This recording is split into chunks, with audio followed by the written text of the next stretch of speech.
আমি পরিব্রাজিকা শান্তির হৃদয়া জীবন এক সাধুর ইউটিউব চ্যানেলে রহস্যময় পুরী মন্দিরের আর একটি রহস্যময় ঘটনা নিয়ে আপনাদের সামনে উপস্থিত হয়েছি। এবারের ঘটনা একজন রহস্যময়ী নারী।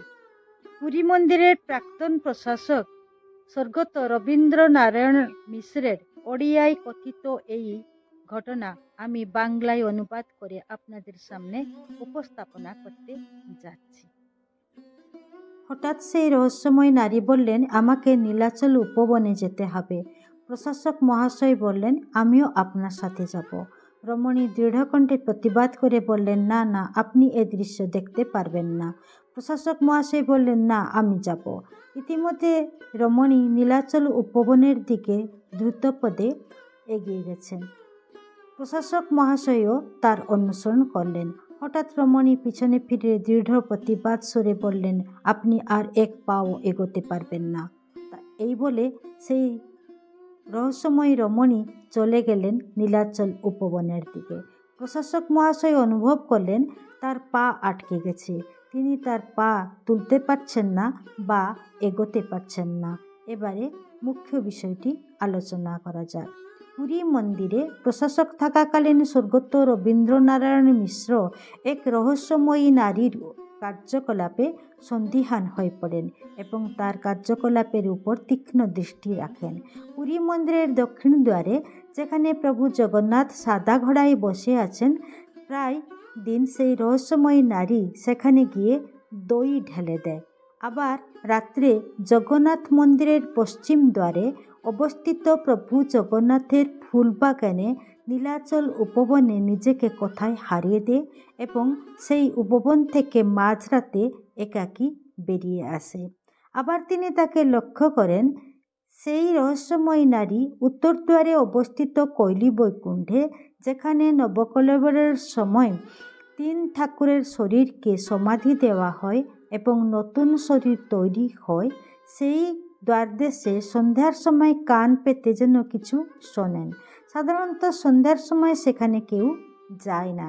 এই সমস্ত অদ্ভুত কার্যকলাপ তিনি সেই নারীর মধ্যে লক্ষ্য করেন।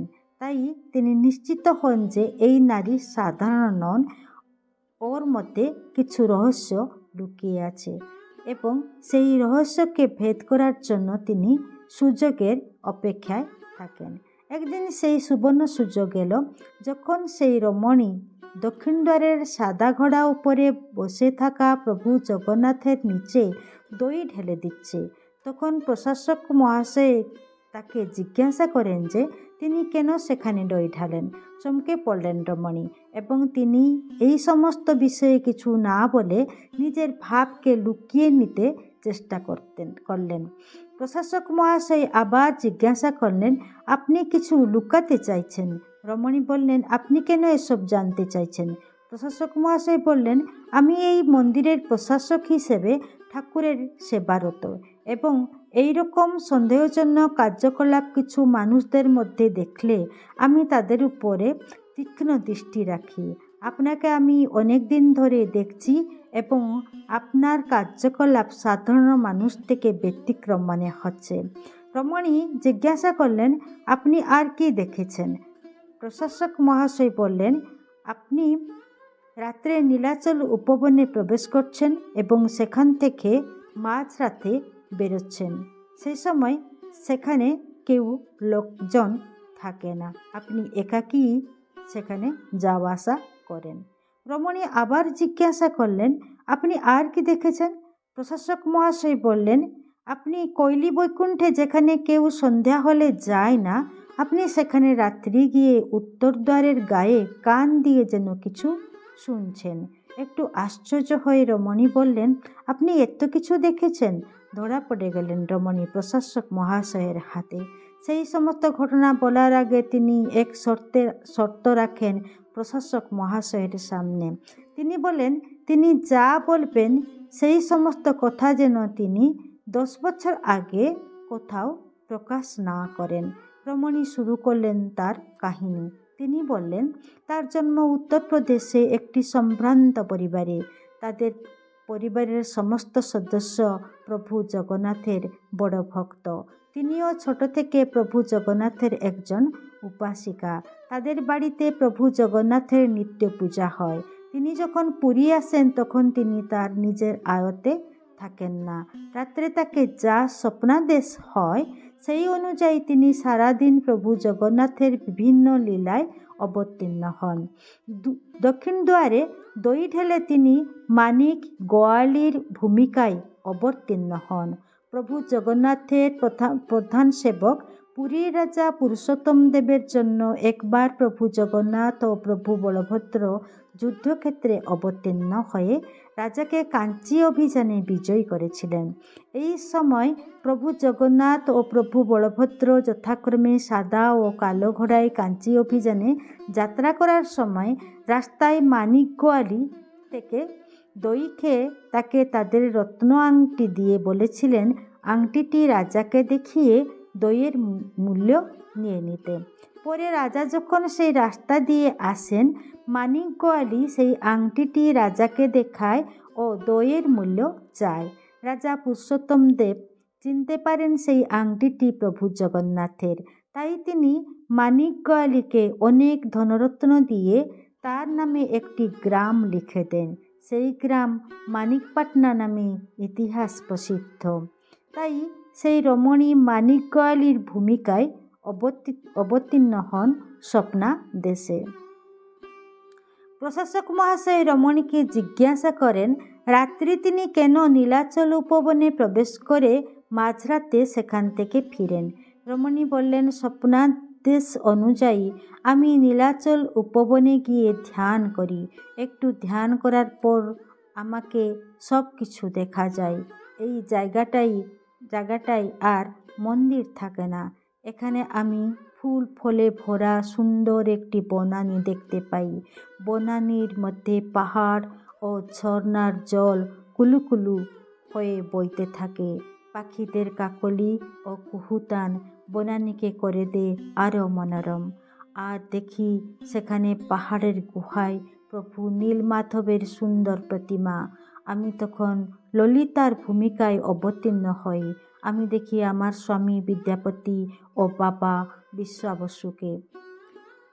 তারপর যখন আমি স্বাভাবিক অবস্থায় ফিরে আসি তখন নীলাচল উপবন থেকে বেরিয়ে আসি। তখন মাঝরাত।